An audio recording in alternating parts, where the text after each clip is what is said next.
Some of the things that I do to get them to look into my eyes and see that I care. That might mean that I'll call them the next day. It might mean that I'll even pay a visit to their home. When I come across a little intense, and I have a tendency to do that just from my own personality, I want my patients to walk away knowing that that intensity comes from a real desire to help them the best they can. And not just taking advantage of some surgical skill I might have, but to go that extra mile or extra minute to let them know what they're doing or how they're doing in the process of their care.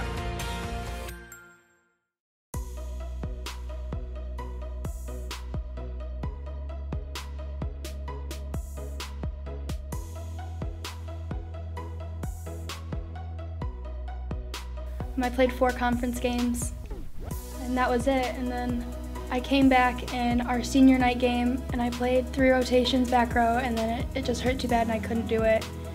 And then I did play a little bit in the conference tournament against Dowagiac. I didn't set, I just played back row, and that was tough. It was tough to only get to play 3 rotations and then get pulled out because I wasn't doing as best as I could.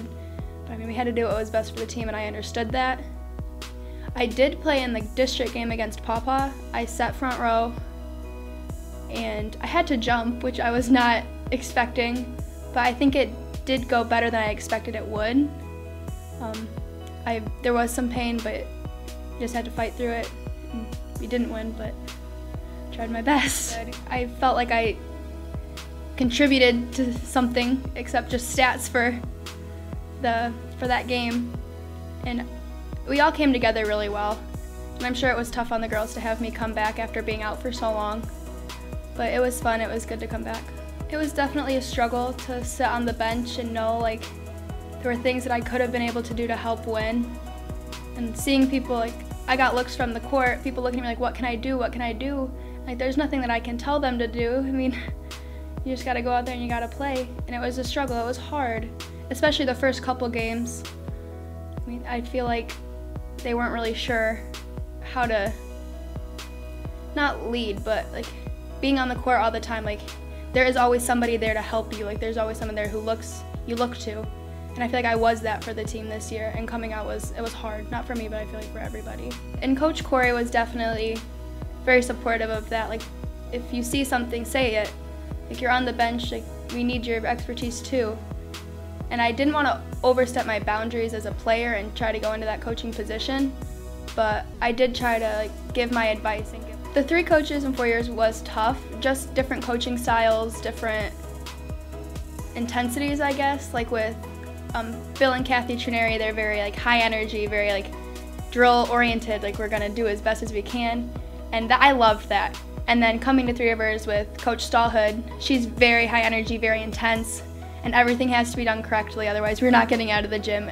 And I like that too.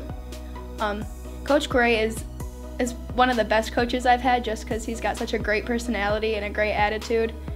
And he wants to make sure that everybody loves volleyball all the time, and I loved that. Like, it's just a different coaching aspect that I've never really had before, as someone who's fun-loving, and it's not always about winning and doing everything correct at the time, just got to get it done, and if it gets done, it doesn't really necessarily have to be the exact way that he expected.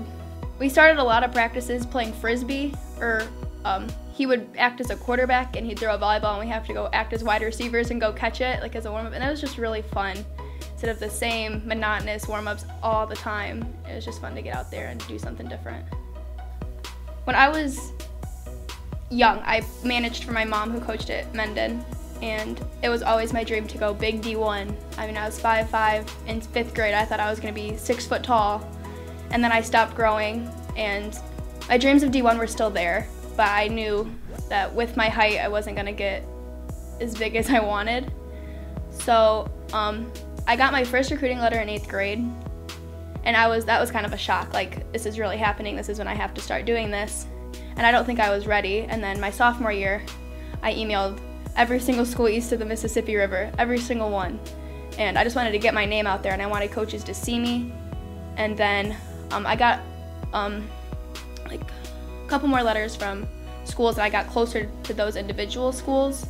And I visited some down south in like North Carolina, and it was a D1, and I was excited, like, yeah, let's go D1. And then it's 14 hours from home. I mean, I I couldn't do that. And then when I did see, like, I'm on NCSA, which is like a recruiting website, and the coaches from Edinboro viewed my profile like 27 times or something crazy like that. And I was like, okay, I'm gonna email this guy, like, let's email him, let's see what's going on. And I went on a visit and I just fell in love. Like, that was my school. I knew at that point, like, Edinboro is very similar to Three Rivers in regards to the size and its proximity to bigger cities. And it's only 5 hours from home. I know that seems like a lot, but it's literally right after the Ohio border. It's right there. And I can still come home on weekends. I can still watch my brother play football. And that's really important to me, is to watch my little brother grow up still. And somewhere far away, I wouldn't have been able to do that. They play in the PSAC, which is all Pennsylvania. It's Pennsylvania State Athletic Conference. And their volleyball team is really good this year. They're like 30-4 or something crazy like that. Volleyball-wise, I think this is the best they've done in a while.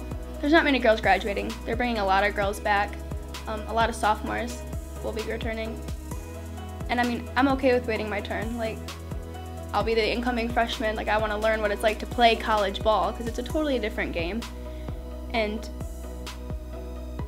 I think it'll be exciting to be able to even just practice with those girls. Like, they're so athletic and so high intensity all the time, and it's fun to play with.